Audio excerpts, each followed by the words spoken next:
여자가 시집을 왔으면 가져온 혼수도 다 시댁 재산이지. 넌 그런 기본 예의도 모르니? 전 시어머니는 너무도 당당하게 우리 집 현관 비밀번호를 누르고 들어와 진흙 묻은 신발을 신고 내가 산 비싼 카페트 위를 짓밟았다. 결혼 3년. 나는 이 집의 공짜 현금 인출기였을 뿐만 아니라 온갖 집안일을 도맡아 하는 값싼 노동력이었다. 우리 엄마가 나 키우느라 얼마나 고생하셨는데 이 말을 입에 달고 살던 마마보이 남편이 내 결혼 전 모아둔 적금을 몰래 깨서 자기 여동생의 전세금에 보태주었다는 사실을 알게 되기 전까지는 말이다. 좋다. 너희 식구들 전부가 거머리라면 진짜 아무것도 남지 않는다는 게 어떤 건지 똑똑히 보여주마. 본격적인 이야기에 앞서 지금 어디서 이 이야기를 듣고 계시는지 좋아요와 댓글로 남겨주세요. 반갑게 인사드리겠습니다. 자, 그럼 이야기 시작하겠습니다. 삐삐. 띠리릭. 다급하고 날카로운 도어록 버튼 소리가 녹슨 톱날처럼 마포구 전세 아파트의 죽은 듯한 정막을 예고 없이 찢어발겼다.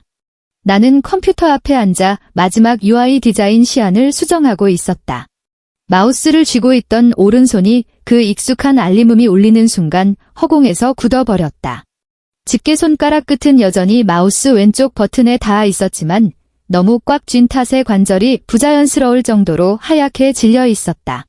숨이 턱 막혔다.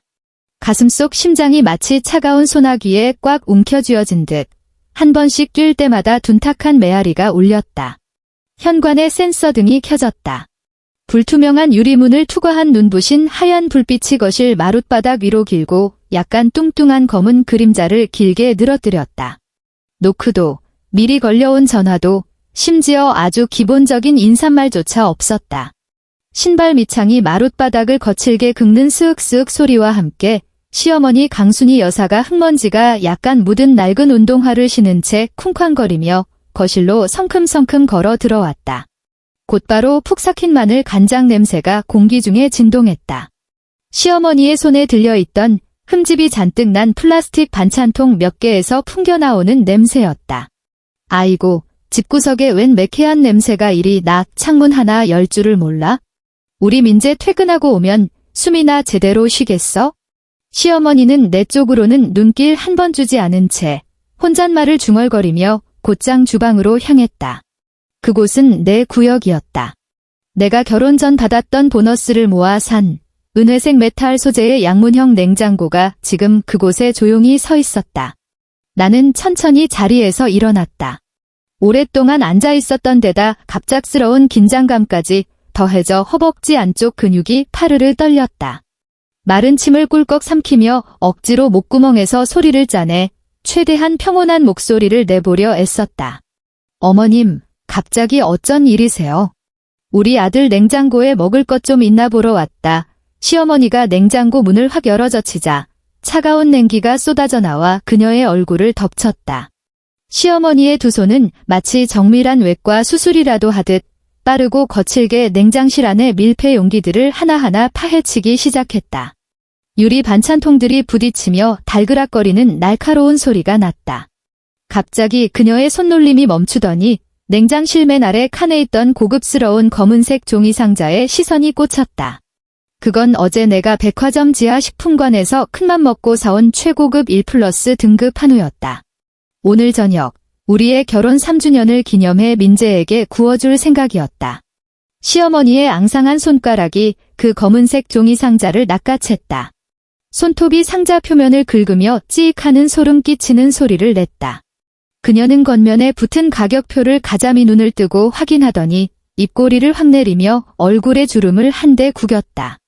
아이고 맙서사, 이렇게 비싼 고기를 젊은 것들 둘이서 다 먹어치우겠다고? 진짜 돈 아까운 줄 모르네. 전세 자금 대출도 아직 다 못 갚았으면서 어디서 있는 척은 다 하고 지랄이야. 시어머니는 랩을 하듯 속사포로 비난을 쏟아내면서도 망설임 없이 그 한우 상자를 자신이 가져온 커다란 검은색 장바구니 안으로 쑤셔 넣었다. 어머님, 그건 나는 슬리퍼 바닥을 발가락으로 꽉 움켜쥐며 앞으로 한 발짝 다가섰다. 분노로 인해 목소리가 미세하게 떨렸다. 그건 뭐? 내 시누이 유나, 요새 결혼 준비하느라 살이 쏙 빠졌어. 시댁될 집안이 오죽 까다로워야지. 기력 보충 좀 해야 해. 너희는 앞으로 살 날도 많은데 고기는 나중에나 먹어. 시어머니는 몸을 돌려 너무나도 당연하다는 듯이, 아니 오히려 적선이라도 베푸는 듯한 눈빛으로 나를 흘겨보았다. 그녀는 내게 반박할 기회조차 주지 않은 채 나의 정성과 기대가 고스란히 담긴 그 검은색 장바구니를 챙겨들고 성큼성큼 주방을 빠져나갔다. 현관문이 다시 쿵 하고 무겁게 닫혔고 도어록이 잠기는 띠리릭 소리가 텅 빈 거실에 메아리쳤다. 나는 멍하니 그 자리에 서서 냉장고 안의 텅 빈 공간만 바라보았다. 냉기는 여전히 쉴 새 없이 뿜어져 나와 내 무릎을 시리게 만들었다. 3년 전 나와 박민재가 막 이 아파트로 이사왔던 날의 풍경이 머릿속을 스쳐 지나갔다. 햇살이 참 좋았던 그날, 그는 내 뒤에서 나를 꽉 껴안고 내 어깨에 턱을 갠 채 굳게 맹세했었다. 유나 직급은 아직 평범한 공무원이지만 내가 약속할게. 앞으로 이 문 안에서는 우리 둘만의 행복만 있을 거야. 너 절대 눈물 흘리게 하는 일 없을 거야. 그때의 햇살은 얼마나 따뜻했던가. 집을 보러 왔을 때 시어머니가 마치 시장에서 물건값 깎으려는 듯한 눈빛으로 나를 위아래로 훑어보던 것조차 있게 만들 만큼 따뜻했다. 하지만 지금 그 약속은 마치 곰팡이 핀 걸레짝처럼 기억의 구석에 아무렇게나 처박혀 역겨운 쉰내를 풍기고 있었다. 추석 명절은 그 쉰내를 최고조로 끌어올렸다. 서울의 가을은 언제나 눈치채기 힘든 서늘함을 머금고 있지만 도봉구에 있는 시댁의 낡은 아파트는 거대한 찜통처럼 후덥지근했다. 나는 거실 바닥에 낡은 신문지를 깔고 앉은 채 무려 10시간째 쪼그려 앉아 있었다. 내 앞에는 커다란 전기 그릴이 놓여 있었고 그릴 위에서는 뜨거운 기름이 미친 듯이 끓어오르며 지글지글 파열음을 내고 있었다. 나는 기계적으로 계란물을 입힌 애호박, 동그랑땡, 명태포를 기름 위로 올렸다. 펄펄 끓는 기름 방울이 수시로 내 손등으로 튀어올라 붉게 달아오른 물집을 만들었고 뼛속까지 파고드는 통증이 신경 말단을 타고 뇌까지 번졌다. 하지만 나는 하던 일을 멈추고 입으로 호호불 자격조차 없었다. 유나야, 그 동그랑땡 불 조절 좀 잘해라. 색깔이 노르스름하게 구워져야 예쁘지. 안 그러면 조상님들이 보시고 노하신다. 소파 쪽에 앉아있던 시어머니의 목소리가 날아왔다.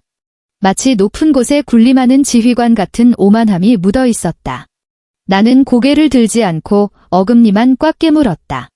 입안 점막이 씹혀 비릿한 피 맛이 났다. 허리 뒷부분은 녹슨 쇠몽둥이로 세게 얻어맞아 부러진 것 같았고 전을 뒤집기 위해 허리를 굽힐 때마다 척추뼈가 고통스러운 비명을 질러댔다.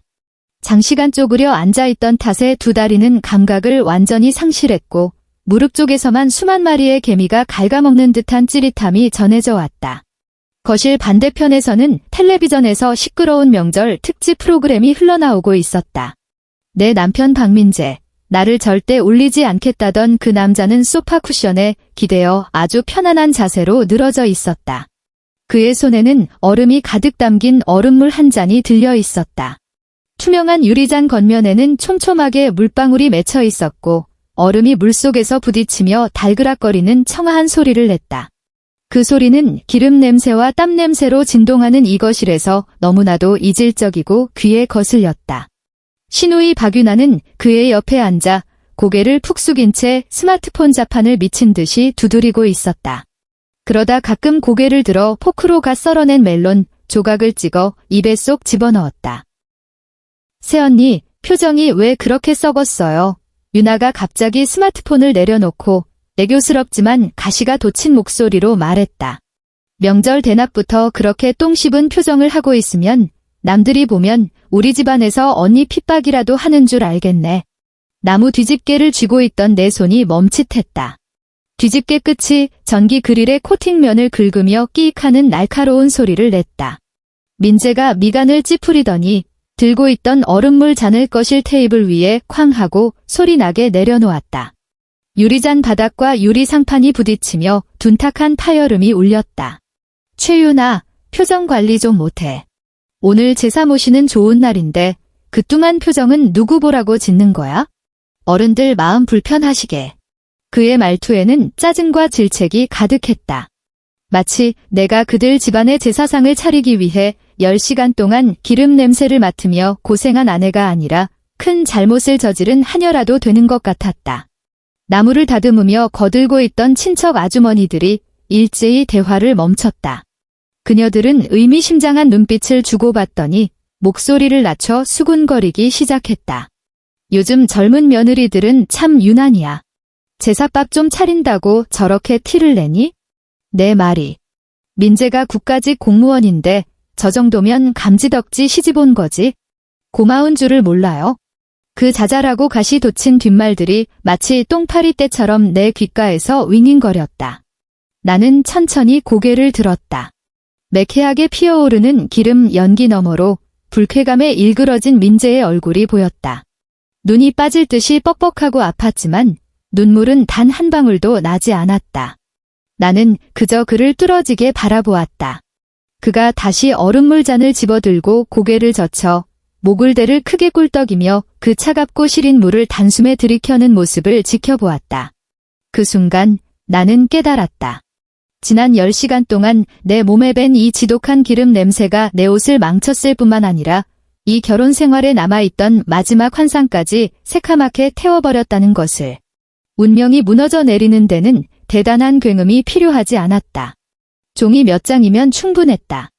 명절이 지난 어느 주말, 서울에는 며칠 내내 가을비가 내렸다. 차가운 빗방울이 거실 통유리창을 때리고 유리를 타고 구불구불 흘러내렸다. 마치 영원히 마르지 않을 눈물 자국 같았다. 민재는 부서 주말 등산 모임에 갔다. 나는 가슴속에 맺힌 답답한 응어리를 지워버리려는 듯 혼자 집안 대청소에 매달렸다. 서재 방문을 열었을 때 옅은 곰팡내가 훅 끼쳐왔다. 민재의 책상은 늘 엉망진창이었다.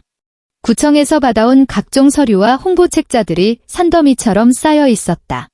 나는 한숨을 내쉬며 걸레를 집어들고 정리를 시작했다. 두꺼운 서류철을 뭉텅이로 들어 올리려는 찰나 그 틈에서 누런 서류 봉투 하나가 미끄러져 나와 마룻바닥에 툭 하고 떨어졌다. 봉투는 밀봉되어 있지 않았고 하얀 A4 용지 몇 장이 모서리를 비죽이 내밀고 있었다. 나는 본능적으로 허리를 굽혀 거칠거칠한 종이 끝을 만졌다. 봉투 안에서 서류를 빼내는 순간 맨 윗장에 굵은 글씨로 인쇄된 검은색 활자가 날카로운 송곳처럼 내 동공을 잔인하게 찔러 들어왔다. 종합자산관리계좌 담보대출계약서. 숨이 턱 막혔다. 이럴 리가 없었다. 내 명의로 된 금융상품은 오직 나 혼자 관리해왔고 단 한 번도 손을 댄 적이 없었다. 나는 덜덜 떨리는 두 손으로 그 종이들을 완전히 펼쳤다. 손가락 끝은 너무 힘을 준 나머지 핏기가 가셔 하얗게 질렸고 허공에서 파르르 떨리는 종이는 바스락거리는 마른 소리를 냈다. 나는 한 글자 한 글자 꼼꼼히 읽어 내려갔다. 글자 하나하나가 시뻘겋게 달궈진 인두처럼 내 망막을 지저댔다. 대출인 최윤아. 대출 금액 금 1억 원. 시야가 격렬하게 흔들렸다. 그 차디찬 숫자의 배열을 따라 시선이 아래로 향했고 마침내 계약서의 마지막 페이지에 멈췄다. 그곳에는 반듯하게 붉은색 인주가 묻은 도장이 찍혀 있었다. 내 인감도장이었다. 화장대 맨 아래 칸 깊숙한 곳에 숨겨두고 아주 중요한 서류에 서명할 때만 꺼내 쓰던 바로 그 인감도장. 식은 땀 한 방울이 이마를 타고 흘러내려 서류 위로 툭 떨어졌다. 붉은색 도장 자국이 땀방울에 번지며 마치 끔찍한 핏자국처럼 흉측하게 퍼져나갔다. 나는 거친 손길로 봉투 안에 있던 또 다른 서류, 은행 거래 내역서를 펼쳤다. 10월 12일 오후 2시 정각 1억 원이 내 계좌로 입금되었다. 10월 12일 오후 2시 15분 이 돈이 전액 다른 계좌로 이체되었다. 수취인 계좌명 박윤아. 송금 메모란에는 아주 선명하게 두 글자가 적혀 있었다. 예단비. 내 두 무릎은 더 이상 몸무게를 지탱하지 못하고 쿵 하는 소리와 함께 딱딱한 마룻바닥으로 고꾸라졌다. 무릎뼈에서 전해지는 끔찍한 통증은 곧 내면 깊은 곳에서부터 영혼 밑바닥에서부터 솟구쳐 오르는 더 깊은 전율에 완전히 집어삼켜졌다. 그가 내 인감도장을 위조했다. 그가 내 돈을 훔쳤다. 내가 밤을 새워가며 디자인 시안을 그리고 클라이언트의 갑질을 참아내며 뼈 빠지게 모은 피 같은 돈을 자기 여동생이 부잣집 시댁에 기죽지 않고 들어갈 체면을 세워주기 위해 빼돌린 것이다. 주변의 공기가 일순간에 진공청소기로 빨아들인 것처럼 사라져 버렸다. 나는 물가에 내팽개쳐진 물고기처럼 입을 뻐끔거리며 필사적으로 숨을 쉬려 했지만 폐부로 들어오는 건 오직 끝없는 절망과 서늘한 한기뿐이었다. 서재 창밖의 빗줄기가 더 거세졌다. 미친 듯이 유리를 때리는 빗소리가 마치 나를 향한 악독한 비웃음처럼 들렸다. 저녁 8시, 현관 도어록이 다시 울렸다. 민재가 술 냄새와 초가을의 찬 기운을 잔뜩 묻힌 채 들어왔다. 그는 비에 젖은 겉옷을 벗어던지며 날씨가 거지 같다며 툴툴거렸다.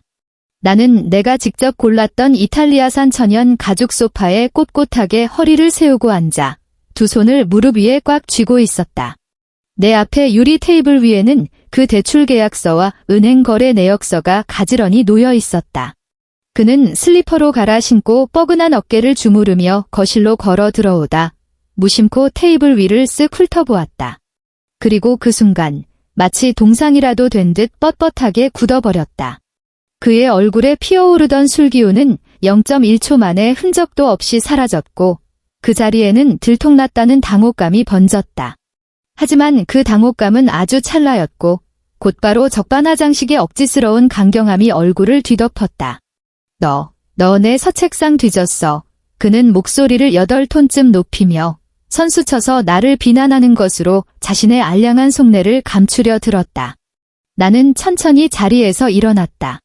붉은 인감도장이 찍힌 계약서를 집어들어 그의 눈앞에 바짝 들이밀었다. 내 손이 미친 듯이 떨렸고 종이가 허공에서 바스락바스락 소리를 냈다. 1억 원 박민재, 내가 내 인감도장 훔쳐다가 내 자산 담보로 대출받아서 내 여동생 예단비로 보냈니? 내 입에서 흘러나오는 목소리를 내 귀로 들으면서도 믿을 수 없었다. 마치 쩍쩍 갈라진 마른 우물바닥을 긁고 지나가는 바람소리처럼 쉰 목소리가 새어나왔다. 민재의 눈가 근육이 격렬하게 파르르 떨렸다. 그는 고개를 획 돌려 내 시선을 피하더니 악을 쓰듯 소리쳤다. 내 하나뿐인 친동생이야. 걔가 그런 부잣집에 시집가는데 예단비라도 제대로 안 해가면 앞으로 시댁에서 어떻게 얼굴을 들고 살아. 내가 새언니로서 돈 좀 보탠 게 뭐가 그렇게 억울해? 이것도 다 우리 집안 체면을 위해서 그런 거잖아. 체면. 그의 입에서 튀어나온 그 두 글자가 너무나도 역겹고 우스꽝스러웠다. 체면. 나는 헛웃음을 쳤다. 눈시울이 그 무거운 감정을 견디지 못하고 마침내 눈물 한 방울을 툭 하고 내 손등 위로 떨어뜨렸다. 아내 돈 훔쳐다가 내 여동생 체면 치레를 해줘. 너희 집안이 그렇게 체면이 중요하면 어머님 사시는 그 다 쓰러져가는 아파트나 팔지 그랬어? 짝. 경쾌하고 날카로운 마찰음이 거실에 벼락처럼 울려 퍼졌다. 내 고개가 한쪽으로 휙 돌아갔고 왼쪽 뺨에서 불이 붙은 듯한 극심한 통증이 느껴졌다. 입안 점막이 치아에 강하게 부딪히면서 짙고 비릿한 피맛이 순식간에 입안을 가득 채웠다. 나는 뺨을 감싸쥐고 천천히 고개를 돌려 내 앞에 서서 씩씩거리고 있는 남자를 바라보았다. 그의 오른손은 여전히 허공에 머물러 있었고 5손가락은 잔뜩 힘이 들어가 구부러져 있었다. 바로 그때 현관문이 벌컥 열렸다. 시어머니 강순희 여사가 마치 검은 회오리 바람처럼 집 안으로 들이닥쳤다. 보나마나 예비 비밀번호를 누르고 문밖에서 계속 눈치를 살피다가 소란이 커지자마자 뛰어들어온 게 뻔했다. 시어머니는 신발도 벗지 않고 내 코앞까지 달려오더니 앙상한 손가락을 길게 빼들고 거의 내 눈동자를 찌를 듯이 삿대질을 해댔다. 이 이기적이고 못 배워 먹은 년아. 내 부모가 널 그렇게 가르치디? 우리 박씨 집안에 시집왔으면 내 돈이 곧 우리 박씨 집안 돈이지. 유나가 민재 하나밖에 없는 여동생인데 언니가 돼서 좀 도와주는 게 뭐 어때서? 감히 그깟 돈 좀 썼다고 하늘 같은 남편한테 소리를 질러대? 오죽하면 애가 손을 다 올렸겠어? 딸내미만 있는 집구석에서 오냐오냐 컸다더니 아주 기본 예의라는 걸 밥 말아 먹었구나. 시어머니의 입에서 튄 침방울이 지독한 마늘 냄새와 함께 내 얼굴로 날아들었다. 나는 내 앞에 선 이 모자를 번갈아 보았다. 얼굴이 시뻘겋게 달아오른 채 끝까지 당당한 남편. 손가락질하며 악담을 퍼붓는 시어머니. 주변의 가구들, 벽에 걸린 웨딩사진, 내가 고심해서 고른 현관 센서 등 불빛까지 이 순간 모든 것이 기괴하고 섬뜩한 형태로 일그러져 보였다. 나는 소리내어 울지 않았고 아침 드라마의 여주인공처럼 머리채를 쥐어뜯으며 악다구니를 쓰지도 않았다. 나는 그저 천천히 몸을 돌려 천근만근 무거워진 두 다리를 이끌고 한 걸음 주방을 향해 걸어갔다. 나는 은회색 양문형 냉장고 문을 열고 냉장실에서 투명한 유리 물통을 꺼냈다. 며칠 전 밤에 얼려둔 얼음이 가득 찬 차가운 물이었다. 유리컵을 하나 꺼내 얼음물을 콸콸 쏟아부었다. 얼음이 컵 벽에 부딪히며 달그락, 쨍그랑하는 맑은 소리를 냈다. 추석날, 민재가 소파에 누워 물을 마실 때 나던 바로 그 소리였다. 나는 컵을 들어 올리고 고개를 뒤로 젖힌 뒤 그 얼음물 한 컵을 식도를 향해 들이부었다. 뼛속까지 시린 액체가 식도를 타고 내려가 위장으로 곤두박질 쳤다. 그 극한의 차가움이 순식간에 내 모든 눈물을 얼려버렸고 내 마음속에 마지막으로 남아있던 나약함이라는 감정마저 꽁꽁 얼어붙게 만들었다. 나는 컵을 내려놓고 손등으로 입가의 피와 물기를 쓱 닦아냈다. 거실에서 여전히 핏대를 세우며 떠들어대는 시어머니와 분노로 가득 찬 민재를 향해 몸을 돌렸다. 내 입꼬리가 천천히 위로 호선을 그리며 올라갔다. 아주 완벽하고 심지어는 조신해 보이기까지 하는 미소가 지어졌다. 어머님, 말씀이 맞습니다. 제가 너무 속이 좁았네요. 유나 아가씨 결혼이 얼마나 큰일인데 새언니로서 제가 당연히 힘을 보탰어야죠. 시어머니의 퍼붓던 욕설이 뚝 끊겼다. 그녀는 마치 괴물을 보는 듯한 눈으로 나를 쳐다보며 반쯤 입을 벌린 채 당황해서 다음 말을 잇지 못했다. 민재 역시 멍해졌다. 그는 내 말이 진심인지 간을 보려는 듯 경기하는 눈빛으로 나를 노려보았다. 1억 원, 이미 보내진 거 유나 아가씨 결혼 축하 선물로 생각할게요. 나는 나지막하게 말했다. 내 목소리는 내 스스로가 무서울 정도로 평온했다. 방금 제가 이성을 잃었던 거 사과드리는 의미로 내일 당장 백화점에 가서 유나 아가씨가 제일 갖고 싶어 하던 명품백 하나 따로 선물로 사다 주겠습니다.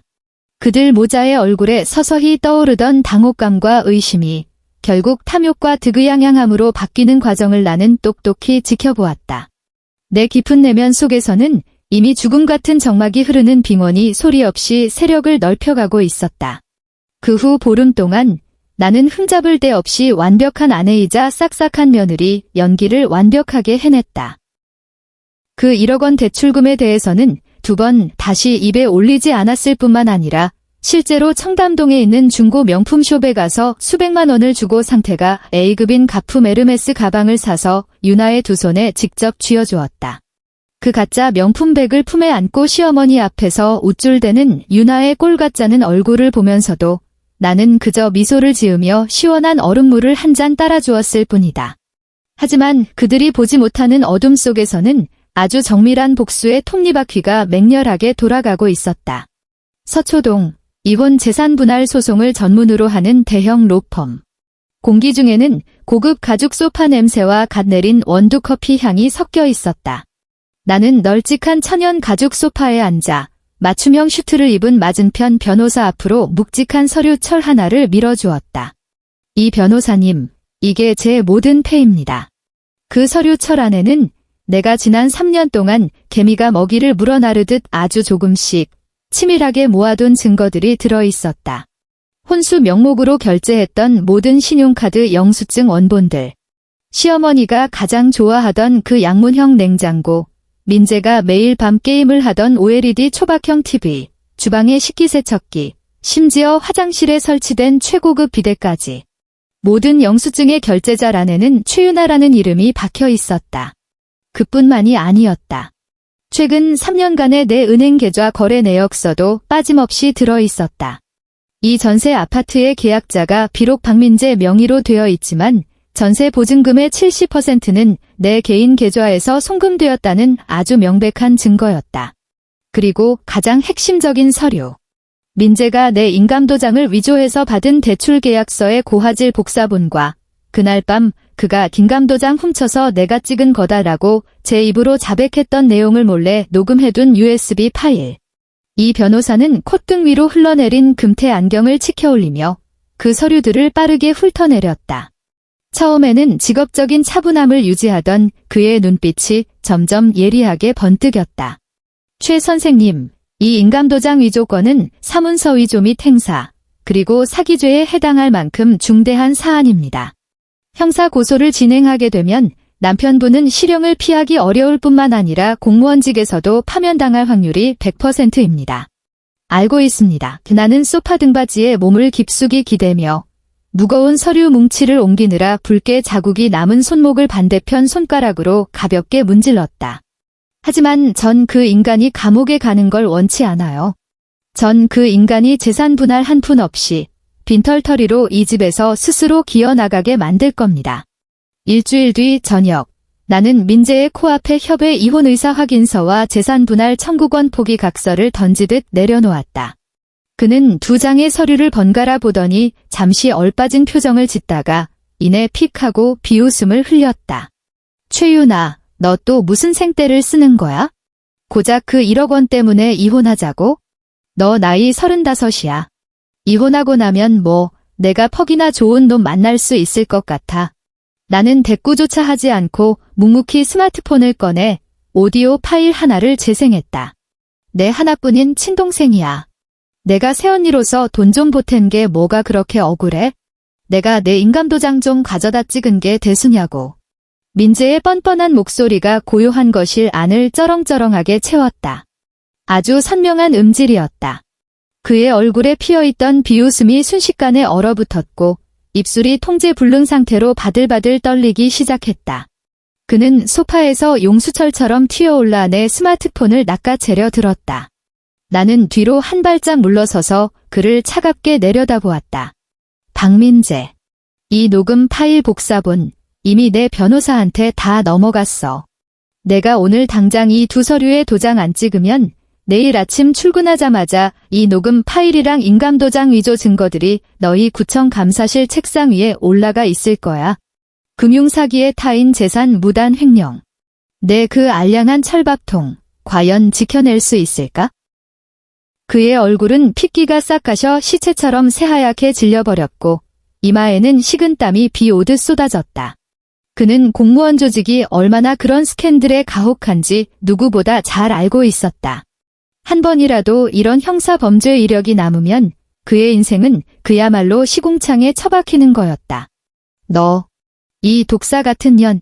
그는 이를 뿌득뿌득 갈며 나를 노려보았다. 그의 눈동자에는 공포와 지독한 원망이 뒤엉켜 있었다. 사인해. 나는 검은색 볼펜을 그의 발밑으로 툭 던졌다. 그는 사시나무 떨듯 떨리는 손으로 볼펜을 집어들었다. 그의 시선이 재산 분할 청구권 포기 각서 위를 훑고 지나가다 갑자기 구명줄이라도 발견한 사람처럼 눈빛이 반짝거렸다. 나는 그 속내를 훤히 꿰뚫어 보고 있었다. 이 전세 아파트의 보증금이 아직 수억 원이나 남아있으니 내가 그 대출금 1억 원을 문제 삼지 않고 깨끗하게 넘어가 준다면 이 집의 거주권과 남은 전세금은 여전히 자기 차지라고 생각한 것이다. 그는 자기가 크게 손해볼 장사는 아니라고 계산을 끝마쳤을 것이다. 펜촉이 종이 위를 긁으며 서걱거리는 소리를 냈다. 그가 마지막 획을 긋는 순간 나는 칠흑 같은 어둠 속에서 오랫동안 나를 옥죄고 있던 무거운 족쇄가 산산조각 나는 소리를 들었다. 3개월의 이혼 숙려 기간은 마치 길고 숨막히는 심의 잠수 같았다. 마침내 판사가 최종 판결문에 붉은 도장을 쾅 하고 찍었을 때 나는 비로소 수면 위로 올라와 자유로운 공기를 첫 모금 들이마실 수 있었다. 가정법원 문을 나서는 순간 민재는 내 쪽으로는 눈길 한 번 주지 않았다. 그는 안달이 난 사람처럼 스마트폰을 꺼내 부서 단체 채팅방에 메시지를 하나 날리더니 보란듯이 득의양양한 표정으로 택시를 잡아타고 부서 회식 자리로 쏜살같이 떠났다. 그리고 내 핸드폰에는 같은 아파트 단지에 사는 꽤 친하게 지냈던 부녀 회장 아주머니로부터 메시지 하나가 도착해 있었다. 유나 엄마, 시어머니가 오늘 동네 교회에서 만나는 사람마다 떠들고 다니더라. 자기 아들이 드디어 애도 못 낳는 늙은 암탉 같은 며느리 떼어냈다고. 이제 어리고 말 잘 듣고 내조 잘하는 새며느리 들일 거라고 자랑을 아주 늘어놓던데. 나는 화면에 뜬 그 문장을 보며 입꼬리를 차갑게 끌어올렸다. 나는 답장을 보내는 대신 연락처 앱을 열어 한 달 전부터 예약해둔 번호로 전화를 걸었다. 네, VIP 포장이사 센터죠? 네, 접니다. 계획대로 진행해주세요. 지금 바로 오시면 됩니다. 전화를 끊고 고개를 들어 잿빛으로 흐린 서울 하늘을 올려다보았다. 거센 바람이 구름을 몰고 오고 있었다. 오후 2시, 번개 이사라는 글자가 큼지막하게 적힌 노란색 5톤 트럭 3대가 요란한 엔진 소리를 내며 마포구의 고급 아파트 단지 안으로 진입하더니 내가 한때 살았던 그 집 아래에 정확히 멈춰섰다. 유니폼을 맞춰 입고 목장갑을 낀 10여 명의 포장이사 전문 인력들이 마치 훈련받은 특수부대 요원들처럼 신속하고 일사불란하게 엘리베이터로 몰려들었다. 나는 활짝 열린 현관문 안, 거실 한가운데에 서서 두툼한 영수증 복사본 뭉치를 들고 있었다. 팀장님, 제 요구사항 똑똑히 들으셨죠? 텅 빈 거실에서 내 목소리가 유난히 크고 단호하게 울려 퍼졌다. 절대 타협하지 않겠다는 결연함이 묻어났다. 여기 적힌 최유나 지름으로 결제된 물건들은 단 하나도 남기지 말고 싹 다 드러내세요. 작업팀장은 내가 건넨 리스트를 쓱 훑어보더니 산전수전 다 겪어본 그조차도 기가 막힌 듯 헉하고 헛숨을 들이켰다. 사모님, 이거는 그냥 집을 통째로 뜯어가는 수준인데요. 그대로 하세요. 나는 차갑고 짧게 내뱉었다. 순식간에 집 안 곳곳에서 전동 드릴이 윙윙 돌아가는 소리가 터져나왔다. 나는 시어머니가 올 때마다 가장 먼저 뒤지던 그 양문형 냉장고가 작업자들에 의해 에어캡으로 겹겹이 포장되어 장정 4명의 손에 들려 현관문을 빠져나가는 것을 지켜보았다. 민재가 매일 밤 게임을 하던 그 얇디-얇은 OLED TV가 벽에서 떼어졌고 벽에는 휑한 앙카볼트 구멍 4개만 남았다. 안방에 있던 1,000만 원짜리 최고급 주문 제작 매트리스가 꼿꼿하게 세워진 채 짐수레에 실려나갔고 덩그러니 먼지 쌓인 나무 침대 프레임만 남았다. 심지어 화장실에 설치된 따뜻한 온수가 뿜어져 나오던 최고급 비데마저도 작업자가 몽키 스패너를 이용해 능숙하게 해체하여 검은색 쓰레기 봉투에 담아갔다. 나는 현관 쪽으로 걸어가 천장에서 은은한 빛을 뿜고 있던 센서 등 전구를 손가락으로 가리켰다. 저것도 제가 산 겁니다. 작업자는 잠시 멈칫하더니 이내 A자 사다리를 가져와 일말의 망설임 없이 그 전구를 빙글빙글 돌려 빼냈다. 순식간에 현관은 캄캄한 어둠에 휩싸였다. 오후 5시 30분. 나의 모든 혼수와 내 알량한 자존심을 가득 실은 3대의 대형 트럭이 아파트 단지를 빠져나갔다. 나는 3년 동안 나의 피와 땀이 서렸던 그 공간을 마지막으로 눈에 담았다. 커튼이 사라진 탓에 해 진력해 붉은 노을빛이 거실 깊숙한 곳까지 여과 없이 쏟아져 들어왔다.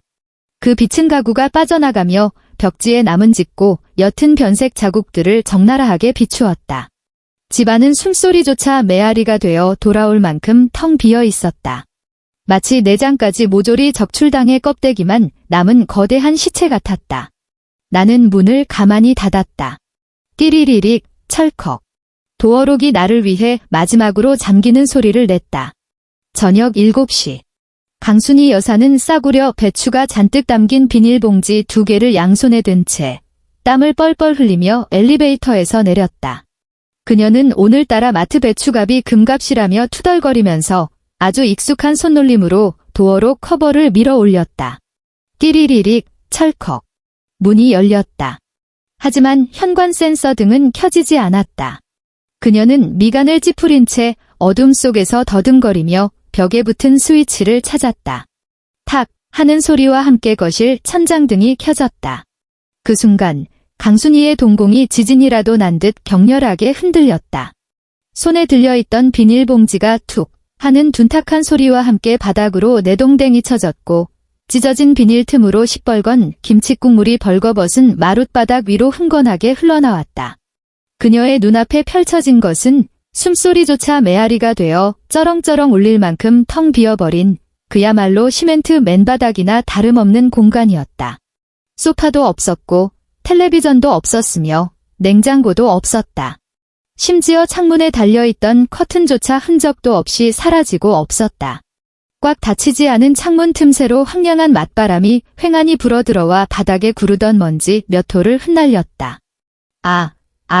그녀는 두 다리에 힘이 탁 풀리며 바닥에 흥건한 김칫국물 위로 털썩 주저앉고 말았다. 순간적으로 혈압이 머리끝까지 솟구쳐 올랐고 가슴이 짐승처럼 격렬하게 오르내리며 목구멍에서 쇳소리 같은 비명이 터져나왔다. 저녁 8시. 서울 도심 한복판 신라호텔 스위트룸안. 나는 널찍한 항온 욕조 안에 온몸을 푹 담그고 있었다. 수면 위로는 장미 에센셜 오일 거품이 두껍게 떠 있었고 욕실 안에는 긴장을 풀어주는 은은한 라벤더 향기가 가득 피어올랐다. 내 오른손은 부르고뉴산 레드 와인이 담긴 잔을 가볍게 흔들고 있었다. 검붉은 액체가 크리스탈 유리잔 벽을 타고 우아한 곡선을 그리며 흘러내렸다. 대리석 세면대 위에 올려둔 스마트폰이 갑자기 발작이라도 일으킨 듯 미친 듯이 징징거리며 진동하기 시작했다. 액정 화면에는 이름표 없는 낯선 번호가 번쩍거리고 있었지만 나는 그게 누구인지 단번에 알 수 있었다. 나는 여유롭게 와인을 한 모금 삼키고는 핸드폰이 무려 1분 동안 혼자 울려대도록 내버려 두었다.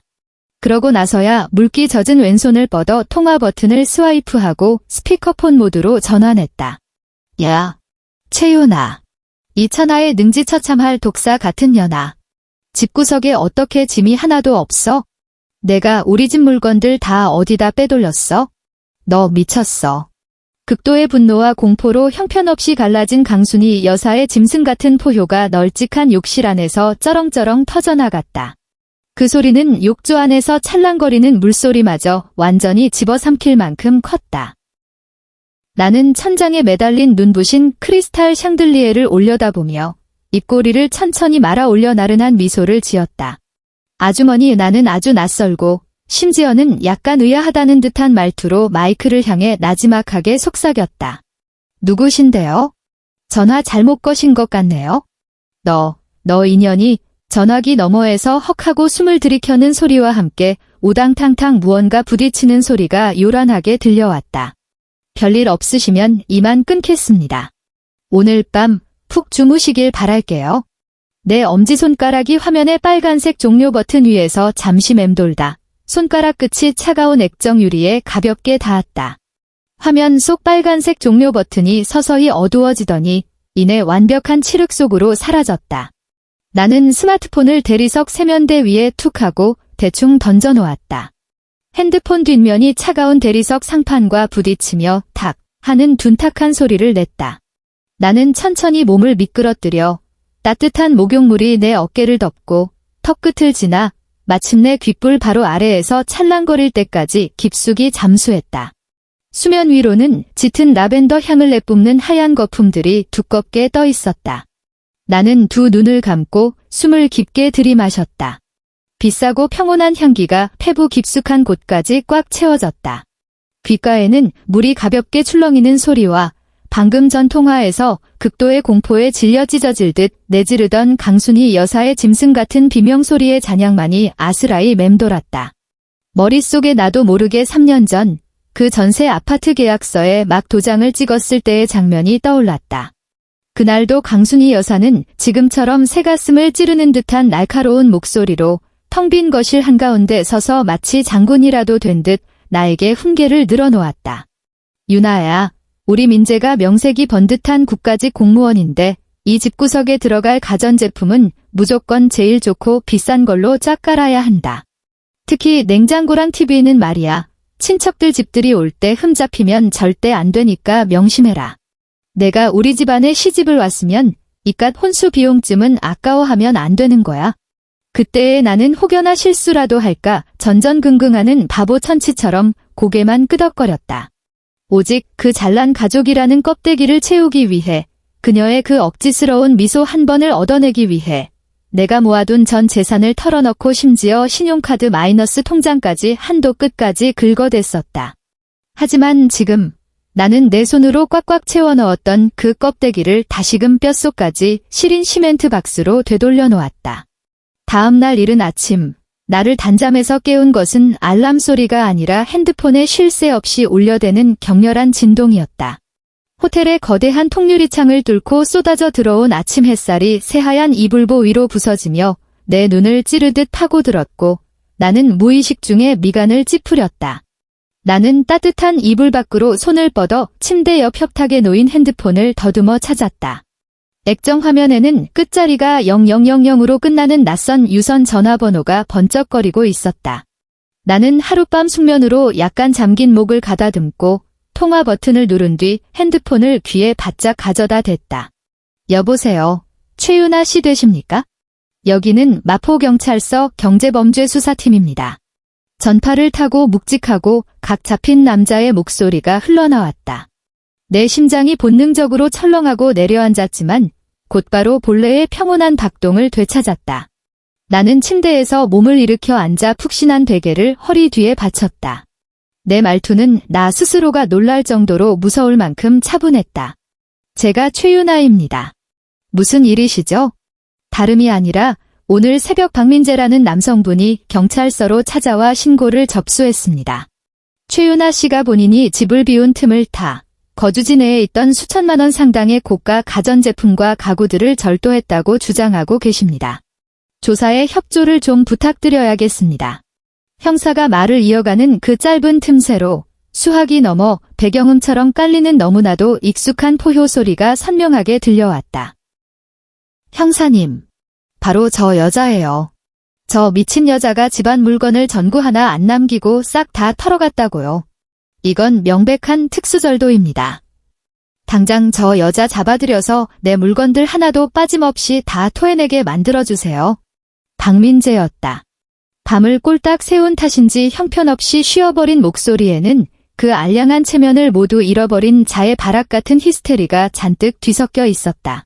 나는 소리 없이 헛웃음을 흘리며 이불을 걷어차고 맨발로 호텔 통유리창 앞까지 걸어갔다. 28층이라는 높이는 서울의 지옥 같은 출근길 아침 풍경을 한눈에 내려다볼 수 있게 해주었다.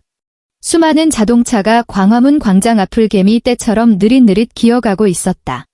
저 아래의 모든 사람들은 치열하게 하루를 살아내기 위해 발버둥 치고 있는데 내 전남편이라는 작자는 지금 장난감을 빼앗긴 다 큰 갓난아기처럼 경찰서 바닥에 나뒹굴며 떼를 쓰고 있는 꼴이었다. 형사님, 나는 유리창에 비친 내 흐릿한 그림자를 응시하며 한 글자 한 글자 또박또박 씹어뱉듯 말했다. 첫째, 저는 이미 일주일 전에 박민재 씨와 법적으로 완벽하게 협의 이혼을 마친 상태입니다. 둘째, 제가 어제 이사하면서 가져온 모든 물품은 전적으로 제 개인 결혼 전 자산으로 구매한 제 혼수품들입니다. 저에게는 그 물건 하나하나의 최초 구매 영수증, 신용카드 결제 내역서, 그리고 이혼 당시 박민재 씨가 직접 친필로 서명한 재산분할 청구권 포기 각서 원본이 모두 갖춰져 있습니다. 수화기 너머로 짧은 정막이 흐르더니 서류를 뒤적이는 바스락거리는 소리만 들려왔다. 필요하시다면 지금 당장 경찰서 공식 이메일로 모든 증빙 서류의 스캔본을 발송해 드리겠습니다. 한번 꼼꼼하게 확인해 보시죠. 그 서류에 박민재 씨가 앞서 말한 모든 물품에 대한 어떠한 권리도 자발적으로 포기하겠다고 명명백백하게 적혀 있는지 아닌지 말입니다. 몇 분 뒤 형사가 컴퓨터로 내가 보낸 이메일을 확인한 후 돌아왔을 때 그의 말투는 미묘하게 바뀌어 있었다. 처음에 그 딱딱하고 엄중하던 태도는 온데간데없고 몹시 귀찮은 일에 휘말렸다는 듯한 건조하고 사무적인 어조였다. 최윤아 씨, 보내주신 서류들 저희 쪽에서 다 확인했습니다. 이는 명백히 합법적인 재산권 행사로 인정되며 절도죄 요건에 해당하지 않습니다. 아침부터 번거롭게 해드려 죄송합니다. 그리고 곧이어 수화기 너머로 형사가 고개를 돌려 박민재를 향해 쏘아붙이는 소리가 들렸다. 거리가 좀 떨어져 있었지만 그 내용은 내 귓가에 꽂히듯 아주 선명하게 들렸다. 박민재 씨, 전처분께서 보내신 증거자료들 저희가 방금 다 확인했습니다. 그 물건들은 법적으로 완벽하게 전처분의 개인 재산이 맞고 본인 손으로 직접 재산 포기 각서까지 쓰셨더구만요. 이건 형사사건으로 접수조차 안 됩니다. 경찰서에서 더 이상 고성방가하면서 공무집행 방해하지 마세요. 그리고 경찰로서 경고하는데 앞으로도 이런 얼토당토하는 핑계로 최윤아 씨한테 스토킹 짓거리하면 전처분이 접근금지 가처분 신청 낼 수 있습니다. 아시겠어요? 뭐라고요? 그럴 리가 없어요. 거긴 내 집이라고요. 그건 다 우리 박씨 집안 물건이란 말입니다. 박민재의 처절한 울부짖음이 텅 빈 경찰서 로비에 쩌렁쩌렁 메아리 쳤다. 마치 허리가 꺾여버린 들개 한 마리가 길바닥에서 낑낑거리는 소리 같았다. 나는 일말의 망설임 없이 통화 종료 버튼을 꾹 눌렀다. 그리고 내친 김에 그 전화번호는 물론이고 박민재와 강순희의 모든 연락처를 모조리 차단 목록에 쳐넣어 버렸다. 드디어 세상이 맑고 고요해졌다. 하지만 나는 너무나도 잘 알고 있었다. 내 몸에 빨대를 꽂고 피를 빨아먹는 데 익숙해진 그 기생충 같은 인간들에게 진짜 지옥은 이제 막 그 서막을 올렸을 뿐이라는 것을. 숙주를 잃어버린 기생충은 찬란한 햇빛 아래서 결코 오래 살아남을 수 없는 법이니까? 그로부터 딱 3일 뒤 나는 예전에 살던 아파트 단지 상가의 부동산 공인중개사 아주머니로부터 그 끔찍한 모자에 아주 눈물겨운 후일담을 전해 들을 수 있었다. 서울의 초가을은 아침 저녁으로 일교차가 몹시 컸다. 최고급 인버터 냉난방 에어컨마저 뜯겨나간 그 텅 빈 시멘트 상자 속은 그야말로 얼음장처럼 차갑고 서늘했을 것이다. 추석이 지나고 찬바람이 불기 시작하자 강순희 여사는 평소 습관대로 재래시장에 가서 김장용 배추와 물을 몇 보따리나 잔뜩 사들고 왔다. 그녀가 무거운 시장 카트를 낑낑대며 끌고 와 가쁜 숨을 몰아쉬며 현관문을 열었을 때 그녀는 그제야 아차 하고 깨달았을 것이다. 온도를 기가 막히게 맞춰줘서 동네 아줌마들에게 그렇게나 자랑질을 해대던 그 최고급 양문형 김치냉장고가 나와 함께 흔적도 없이 사라져 버렸다는 사실을. 갈 곳 잃은 수십 포기의 배추들이 횡한 거실 바닥에 산더미처럼 쌓여 방치되었고 이틀도 채 지나지 않아 코를 찌르는 역겨운 썩은 쉰내를 풍기기 시작했다고 한다. 하지만 그들을 진짜 미치게 만든 건 일상생활의 기본조차 유지할 수 없는 완벽한 기능 마비 상태였다. 매일 퇴근하면 땀에 전 와이셔츠를 드럼 세탁 건조기에 휙 던져 넣는 게 당연한 일상이었던 박민재는 산더미처럼 쌓여가는 시큼한 땀냄새 나는 셔츠 무더기 앞에서 어쩔 줄을 몰라 했다. 결국 늙어 빠진 제 어미를 화장실의 차디찬 타일 바닥에 쪼그려 앉혀놓고 그 굵은 관절에 시뻘겋게 얼어붙은 손으로 커다란 고무대야에 셔츠를 한 장 한 장 집어넣어 뼈 빠지게 손빨래를 하게 만들었다는 것이다. 정수기와 얼음 제빙기마저 사라져버리자 매일 퇴근 후 집에 오면 얼음 꽉 채운 시원한 물 한 잔을 마시며 가장의 위엄을 뽐내던 그 작자는 짜증을 버럭버럭 내며 싱크대 수돗물을 틀었다. 소독약 냄새가 진동하는 아리수를 벌컥벌컥 들이마시고는 한밤중에 배탈이 나서 미친 듯이 화장실을 들락거리는 신세가 되었다. 가장 우스꽝스러운 일은 따로 있었다. 앉기만 하면 엉덩이를 따뜻하게 데워주고 자동으로 세정까지 해주던 최고급 비데가 사라지자 그들은 편의점에 가서 제일 싼 할인용 두루마리 휴지를 누가 사올 것인가를 두고 메아리조차 날카롭게 울리는 그 텅 빈 집구석에서 피 터지게 악을 쓰며 부부싸움 뺨치는 쟁탈전을 벌였다는 것이다.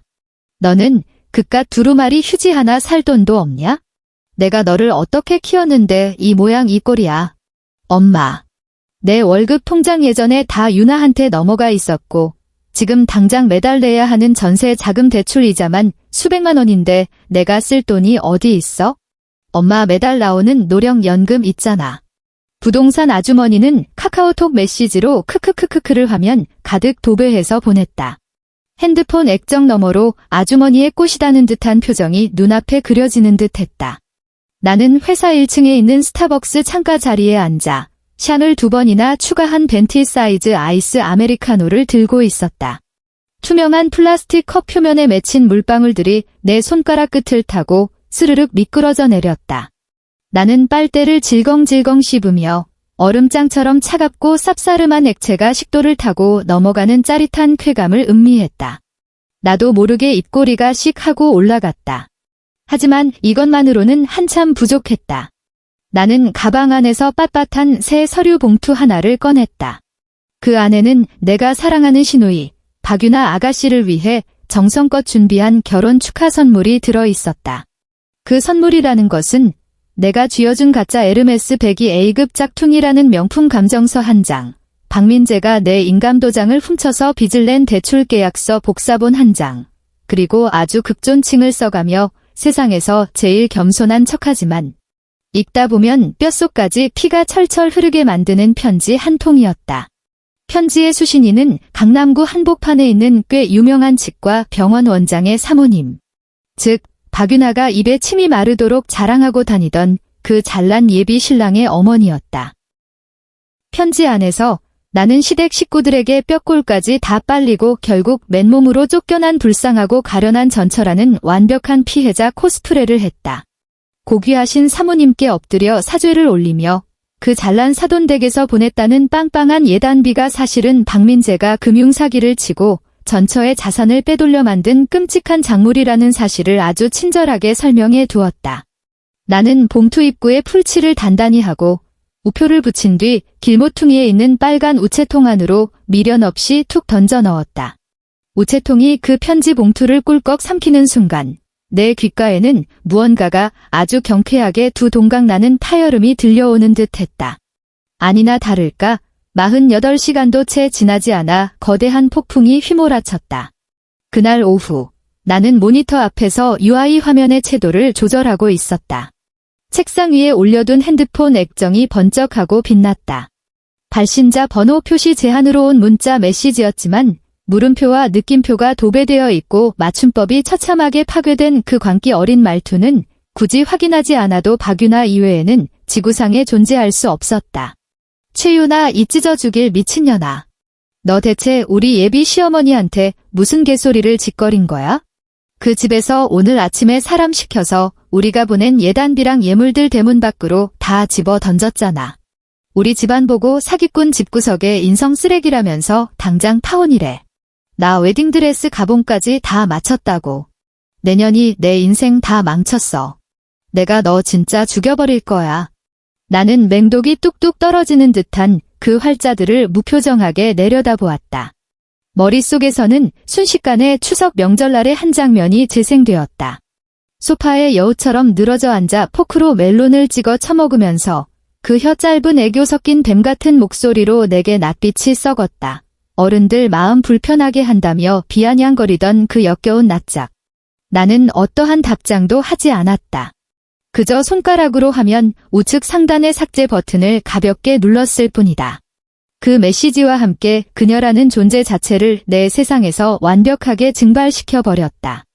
들리는 소문에 의하면 그날 밤 박윤아는 텅 빈 시멘트 바닥 위를 대굴대굴 구르며 발작을 일으켰고 집에 몇 개 남지도 않은 유리컵들을 벽에 집어 던져 산산조각을 냈다고 한다. 어찌나 악을 쓰며 소리를 질러댔는지 아랫집 이웃이 층간소음으로 경찰에 신고까지 했을 정도였다. 강순희 여사는 그 옆에서 바닥을 치며 하늘이 무심하다며 대성통곡을 했고 박민재는 구석에 처박혀 머리통을 쥐어뜯은 채 단 한마디도 뻥긋하지 못했다고 한다. 항상 나를 발밑에 두고 짓밟으며 내 피를 빨아 그 알량한 체면을 유지하던 그 대단하신 집안은 마침내 서로의 밑바닥을 파헤치며 물어뜯는 아수라장 지옥으로 전락해버렸다. 하지만 강순희 여사 같은 부류의 인간들은 절대 자기 자신에게서 잘못을 찾지 않는 법이다. 그녀의 대가리 속 논리 구조에서는 그저 바닥에 나뒹굴며 짐승처럼 악을 쓰고 도덕적 우위를 선점한 척대를 쓰기만 하면 온 세상이 자기 발밑에 무릎을 꿇어야만 했다. 그래서 그녀는 정말이지 멍청하기 짝이 없지만 그와 동시에 너무나도 강순희다운 극단적인 선택을 저지르고 말았다. 10월 하순의 어느 화요일, 서울에는 구질구질한 가을비가 며칠째 내리고 있었다.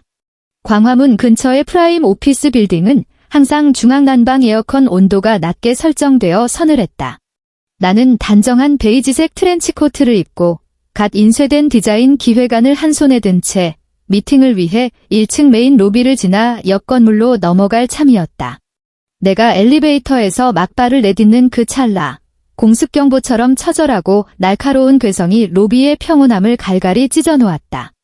로비엔 사람들의 나지막한 대화 소리와 커피 머신 돌아가는 소리뿐이었는데 말이다. 아이고 하늘도 무심하시지. 지나가는 사람들아, 내 말 좀 들어보소. 여기 시어머니 피 말려 죽이고 자기 시누이 인생 완전히 망쳐놓은 천하의 독사 같은 년이 있소이다. 나는 걷던 걸음을 우뚝 멈춰섰다. 손가락 끝이 미세하게 떨렸고 서류철을 쥔 손에 힘이 빡 들어갔다. 로비의 거대한 회전문 너머 잿빛 빗줄기를 배경으로 매끄러운 대리석 바닥에 퍼질러 앉아있는 낯익은 실루엣이 내 시야에 들어왔다. 우산조차 쓰지 않아 머리끝부터 발끝까지 빗물에 흠뻑 젖은 강순이 여사였다. 미용실에서 뽀글뽀글하게 말았던 파마머리는 썩은 집단처럼 두피에 척 달라붙어 있었다. 그녀는 유행이 한참 지난 낡아빠진 꽃무늬 점퍼를 입고 출입게이트 정중앙에 두 다리를 쩍 벌리고 앉아 지나가는 사람들의 시선 따위는 아랑곳하지 않은 채 진상을 부리고 있었다. 그녀는 한 손으로는 대리석 바닥을 미친 듯이 내리치고 다른 한 손으로는 정확히 나를 향해 삿대질을 해대고 있었다. 실핏줄이 터져 시뻘겋게 충혈된 두 눈에서는 거의 광기에 가까운 악독한 살기가 번뜩였다. 바로 저 년이야. 최윤아. 저 천하의 호로자식 같은 년. 우리 집 구석 재산 깡그리 다 뜯어 처먹고 내 아들 길바닥에 나앉게 만들더니 이제는 내 딸내미 혼사까지 다 망쳐놨어. 너 오늘 내 눈앞에서 똑바로 해명 안 하면 내가 오늘 이 회사 로비 바닥에 머리 박고 죽어버릴 테니까 그런 줄 알아. 로비의 공기가 그 순간 급속도로 얼어붙었다. 마침 오후 커피 타임이라 한 손에 아이스 아메리카노를 들고 칼정장을 차려입은 사내 직원들과 타사 직장인들이 로비에 바글바글 모여 있었다. 수십 명의 발걸음이 일제히 멈췄고 호기심과 경악, 그리고 지독한 경멸이 뒤섞인 수백 개의 시선들이 마치 서치라이트처럼 나와 바닥에 주저앉은 늙은 여자 사이를 정신없이 오갔다. 군중들 사이에서 웅성거리는 수군거림이 터져나오기 시작했다. 헐, 저 사람 디자인팀 최 팀장님 아니야? 저 할머니 시어머니야? 미쳤다. 회사 로비까지 찾아와서 진상을 부려. 쪽팔려 죽겠네. 요즘 며느리들 독하다더니 진짜 최 팀장님이 시댁 재산 털어서 도망친 거 아니야? 다들 숨죽여 말했지만 그 메아리가 텅 빈 로비를 맴돌며 내 고막을 찌르듯 후벼 팠다. 심지어 몇몇 사람들은 이미 주머니에서 스마트폰을 꺼내 동영상 촬영 버튼을 누르며 렌즈를 이쪽으로 들이대고 있었다. 사회적 매장. 이것이야말로 대한민국 사회에서 가장 끔찍하고 잔인한 살인 무기였다. 일단 한 번 패륜, 독사 같은 년이라는 낙인이 찍히는 순간 회사에서 아무리 뛰어난 업무 성과를 내봤자 대중에 끌어오르는 침뱉기에 순식간에 익사하고 마는 것이다. 온라인 커뮤니티나 블라인드 앱에 오르내리는 건 시간 문제였다. 강순희 여사는 군중의 얄팍한 동정심을 자극하는 방법을 본능적으로 꿰뚫고 있었다. 그녀는 빙 둘러싸인 구경꾼들을 흘끗 쳐다보더니 아주 작정한 듯 더 핏대를 세우며 통곡하기 시작했다. 급기야 출입게이트의 차가운 금속바에 자기 머리를 쿵쿵 찧어대며 세상 끝에 내몰린 불쌍한 늙은 피해자 코스프레의 절정을 찍어댔다. 내 가슴 속 심장은 갈비뼈를 부술듯 맹렬하게 뛰고 있었지만 나의 뇌세포는 비정상적일 만큼 차갑고 투명하게 깨어 있었다. 마치 머릿속에 시베리아의 빙하가 얼어붙은 것처럼. 나는 그녀가 바람하지 않는 대로 멘탈이 붕괴되어 달려가 그 입을 틀어막지도 않았고 수치심에 얼굴을 가린 채 도망치지도 않았다. 나는 숨을 깊게 한 번 들이마신 후 들고 있던 서류철을 한쪽 겨드랑이에 꽉 끼웠다. 5cm 스틸레토 힐을 신고 매끄러운 대리석 바닥을 디디며 아주 경쾌하고 한치의 흔들림도 없는 박자를 만들어냈다. 또각, 또각, 또각. 나는 곧장 안내 데스크 쪽으로 걸어갔다. 로비 담당 보안 요원 아저씨는 내가 해외 출장 다녀올 때마다 사다 드린 초콜릿 덕분에 나와 꽤 안면이 터있는 사이였다. 반장님, 로비 중앙에 있는 저 대형 전광판이랑 마이크 시스템 좀 딱 3분만 빌려 쓸 수 있을까요? 나는 평소 기업 홍보 영상이 쉼없이 돌아가는 거대한 LED 스크린을 가리키며 마치 회의실 마커펜 하나를 빌리듯 아주 무덤덤한 말투로 부탁했다. 보안 아저씨는 바닥에 자빠져 진상을 부리는 강순희 여사를 한번 힐끔 보고 내 철면피처럼 차분한 얼굴을 번갈아 보더니 잠시 머뭇거렸다. 하지만 이내 조작 데스크의 PC 연결 케이블을 내게 슥 내밀어 주었다. 나는 트렌치코트 주머니에서 늘 가지고 다니는 아이패드를 꺼내 케이블을 꽂았다.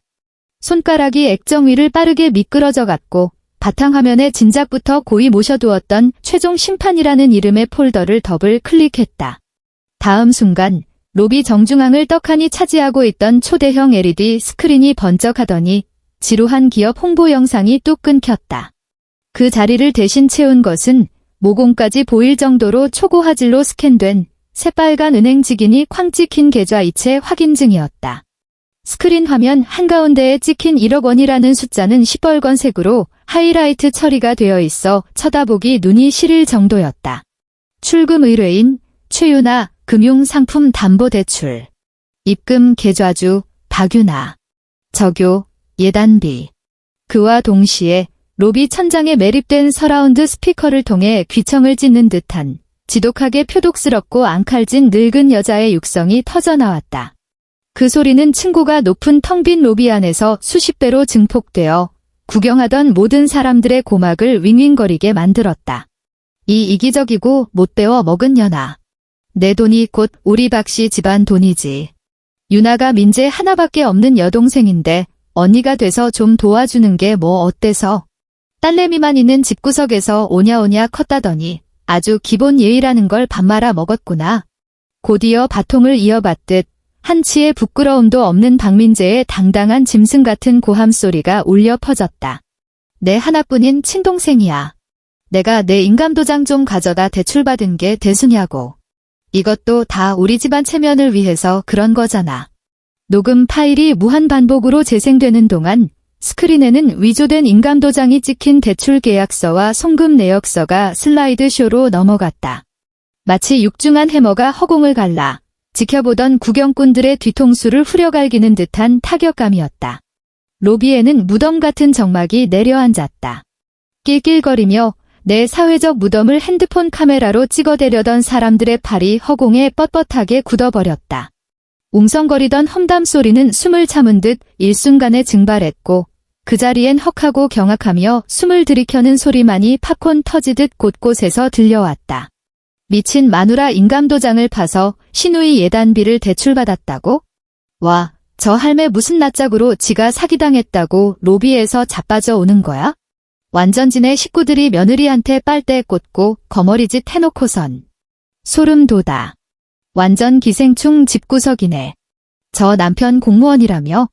저거 사문서 위조 형사 범죄잖아. 여론의 화살표는 단 1분 만에 완벽하게 180도 뒤집혔다. 방금 전까지 대리석 바닥에 나동그라져 하늘을 우러러보며 통곡을 하던 강순희 여사는 흡사 목통을 꽉 쥐어짜인 늙은 닭 한 마리처럼 주둥이만 쩍 벌린 채 단 한마디의 비명도 내지 못하고 있었다. 그녀는 넋이 나간 눈으로 스크린에 대문짝만하게 박힌 아들의 횡령 기록을 멍하니 쳐다보며 스피커로 생중계되는 자신의 그 표독스러운 쌍욕을 실시간으로 감상했다. 핏기가 싹 가신 그녀의 얼굴은 마치 관 속에서 갓 꺼낸 시체처럼 잿빛으로 질려버렸다. 그녀는 덜덜 떨리는 입술을 지식이며 바닥에서 어떻게든 기어 일어나 보려 했지만 뼛속까지 파고드는 극한의 공포와 주변 수십 명의 구경꾼들이 쏟아내는 쓰레기 보듯 하는 경멸의 시선에 압도당해 두 다리가 후들거리기만 할 뿐 도무지 힘이 들어가지 않는 모양이었다. 그녀는 미끄러운 신발 밑창이 헛디뎌지면서 빗물로 흥건한 대리석 바닥 위로 쿵 하고 육중한 마찰음을 내며 한 번 더 볼품없이 자빠지고 말았다. 나는 조작 데스크 앞에 서서 한 마리 벌레를 내려다보듯 그녀를 응시했다. 내 눈빛에는 한 점의 분노도 일말의 연민도 없었다. 그저 구석에 처박혀 있던 곰팡이 핀 쓰레기 봉투가 마침내 청소차에 던져지는 것을 지켜보는 듯한 무미건조함만이 존재했다. 아줌마, 나는 마이크를 향해 나지막하게 속삭였다. 내 차가운 목소리는 스피커를 타고 메인 로비 전체로 뻗어나갔다. 당장 엉덩이 털고 안 일어나시면 다음번엔 이깟 녹음 파일 트는 걸로 안 끝납니다. 바로 112 눌러서 명예훼손이랑 영업방해죄로 철창에 쳐넣어 드릴 테니까요. 여긴 서울 한복판 프라임 오피스 로비지. 당신이 진상 부리는 동네 오일장이 아닙니다. 강순희 여사의 전신이 감전이라도 된 듯 격렬하게 떨렸다. 그녀는 감히 나를 쳐다볼 엄두조차 내지 못한 채 바닥을 네 발로 기다시피 기어 일어나 파닥거렸다. 바닥에 내팽개쳐진 싸구려 비닐 우산 따위는 주워갈 정신도 없는 듯 두 손으로 얼굴을 푹 파묻고는 꼬리 내린 똥개처럼 거센 폭우가 쏟아지는 빌딩 밖으로 정신없이 주랭랑을 쳤다. 미친 듯이 도망치는 그 꼴사나운 뒷모습을 여유롭게 감상하며 나는 아이패드에서 케이블을 조용히 뽑았다. 적막했던 로비 구석에서부터 짝짝짝 하는 작은 박수 소리가 산발적으로 터져나왔다. 이내 직장 동료들은 통쾌함이 섞인 동경 어린 눈빛으로 나를 바라보며 마치 홍해가 갈라지듯 스스로 물러서서 내 앞길을 넓게 터주었다. 나는 구김 하나 없는 트렌치코트 자락을 가볍게 털어내고는 또각또각 발걸음을 옮겨 엘리베이터를 향해 걸어갔다. 부서 사무실 내 자리로 돌아온 나는 컴퓨터 모니터를 켰다. 아직 대미를 장식할 마지막 이벤트 하나가 남아 있었다. 나는 이를 위해 미리 파두었던 해외 익명 이메일 계정에 로그인했다. 받는 사람 란에는 박민재가 소속된 구청 감사실과 공무원 징계위원회의 공식 제보 이메일 주소를 붙여넣었다. 첨부 파일 란에는 위조된 대출 계약서 초고 화질 PDF 스캔본과 내가 내 인감 좀 가져다 찍었다고 당당히 나불대던 그 육성 녹음 파일을 올렸다. 이메일 제목은 아주 담백하고 건조하게 단 한 줄만 적었다. 국가직 공무원 박민재의 중대 금융범죄 사기, 사문서 위조 및 심각한 품위 유지 위반에 대한 실명 고발에 건.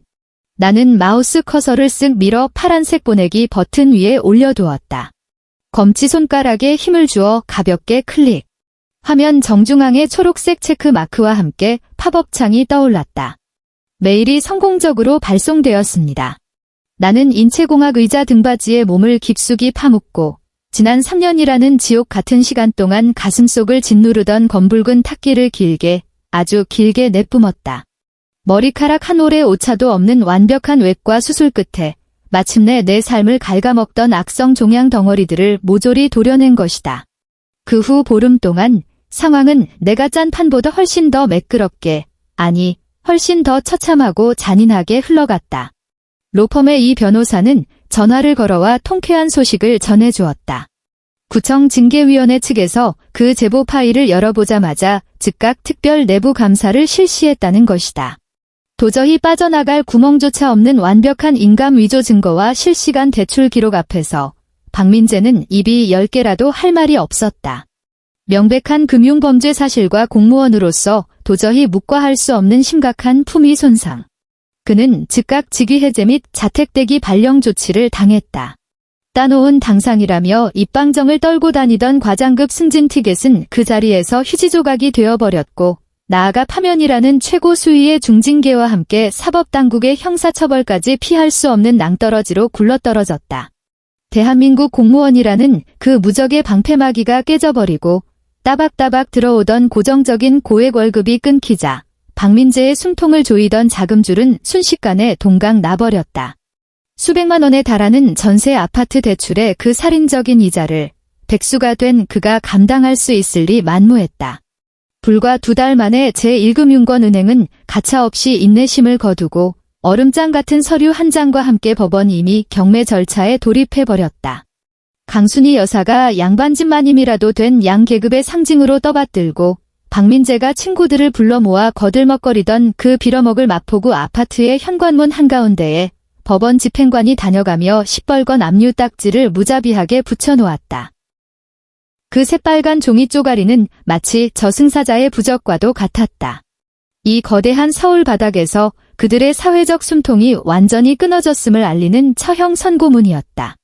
집이 법원 경매로 넘어가 낙찰되더라도 근저당을 쥐고 있는 은행이 1순위로 채권을 회수해가는 구조상 박민재는 전세 보증금을 단돈 1원 한 푼 돌려받지 못했다. 오히려 은행의 막대한 위약금과 연체이자까지 토해내야 하는 어마어마한 빚더미에 깔리고 말았다. 집주인은 그들을 향해 쓰레기를 치우듯 일말의 자비도 없이 집을 당장 비우라고 통보했다. 뼈가 시리도록 혹독한 초겨울의 초입. 그들은 이민 가방 몇 개의 낡은 진부 쓰러기를 쑤셔넣고 쫓겨나 관악구 신림동의 가파른 언덕길 끝에 있는 몹시 싼 반지하 셋방으로 짐을 풀었다. 들리는 말에 의하면 그들이 짐을 싸서 이사하던 날 밤 초겨울치고는 이례적으로 폭우가 쏟아졌다고 한다. 지은 지 오래된 썩어가는 반지하 빌라의 배수관이 막히면서 시궁창 냄새가 진동하는 시커먼 오폐수 흙탕물이 그 비좁고 음침한 방바닥으로 미친 듯이 쏟아져 들어왔단다. 강순이 여사가 세숫대야를 들고 발악하며 물을 퍼내려 했지만 똥물은 무릎 높이까지 차올라 그녀의 다 찢어진 운동화를 질척하게 적셨다. 그녀가 보물처럼 끌어안고 왔던 그 싸구려 마늘장아찌가 담긴 플라스틱 반찬통들마저 오물 속으로 둥둥 떠내려갔다. 한때 내 구역인 주방에서 이래라 저래라 삿대질을 하며 옥황상제처럼 군림하던 그 오만한 늙은 여자는 결국 악취가 진동하는 똥물 속에서 완벽하게 미쳐버렸다. 차가운 오물 속에 엉덩이를 깐 채 주저앉아 허벅지를 미친 듯이 내려치며 하늘이 무너지라 처절하게 대성통곡을 했지만 그 언덕배기에서 그녀를 향해 동정의 시선을 던져주는 인간은 단 한 명도 없었다. 그리고 바로 지금 이 순간 나는 인천발 파리행 대한항공 퍼스트클래스 좌석에 기대어 앉아있다. 기내에는 마음을 차분하게 가라앉히는 은은한 화이트티 향기가 맴돌았고 쾌적함을 유지하는 완벽한 온도가 나를 감싸고 있었다. 비행기의 거대한 타원형 창문 밖으로는 3만 피트 상공의 티 없이 맑은 새파란 하늘과 끝없이 펼쳐진 솜사탕 같은 구름 바다가 빛나고 있었다. 머리를 단정하게 빗어 넘기고 푸른 유니폼을 입은 승무원이 부드러운 미소와 함께 내 좌석 옆으로 다가와 몸을 가볍게 숙였다. 최윤아 승객님, 혹시 음료 좀 준비해 드릴까요? 나는 구름 융단에 머물던 시선을 거두어 승무원의 은쟁반 위에 세팅된 고급스러운 음료들을 쓱 훑어보았다. 얼음물 한 잔 부탁드릴게요. 얼음은 가득 채워서요. 몇 초 뒤 최고급 크리스탈 유리잔이 내 앞에 우드 테이블 위로 소리 없이 사뿐하게 내려앉았다. 투명한 잔 표면에는 차가운 물방울들이 보석처럼 촘촘히 맺혀 있었다. 맑고 투명한 물결 속에서 얼음 조각들이 부딪히며 챙그랑 챙그랑 하는 너무나도 경쾌한 소리를 냈다. 나는 유리잔을 들어 올려 고개를 젖힌 뒤 뼛속까지 시리지만 세상 그 무엇보다 달콤한 그 차가운 액체를 목구멍으로 단숨에 넘겼다. 지난 3년이라는 세월 동안 내 목을 축인 것들 중 단연코 가장 시원하고 짜릿한 한 잔이었다. 나는 두 눈을 지그시 감고 흥결없이 평온한 비행기의 궤적을 온몸으로 느꼈다. 잿빛으로 짓눌렸던 서울의 우울함, 마포구 전세 아파트의 서재 구석에서 나던 그 눅눅한 곰팡내, 달궈진 기름 그릴 앞에서 손등을 지지던 끔찍한 고통, 그리고 코끝을 찌르던 역겨운 마늘 장아찌 쉰내. 그 모든 시궁창의 조각들은 거대한 보잉 엔진의 굉음과 함께 저 멀리 수만 피트 발 아래의 진흙탕 속으로 영원히 처박혀 버렸다. 내 진짜 인생은 비로소 지금부터가 시작이다.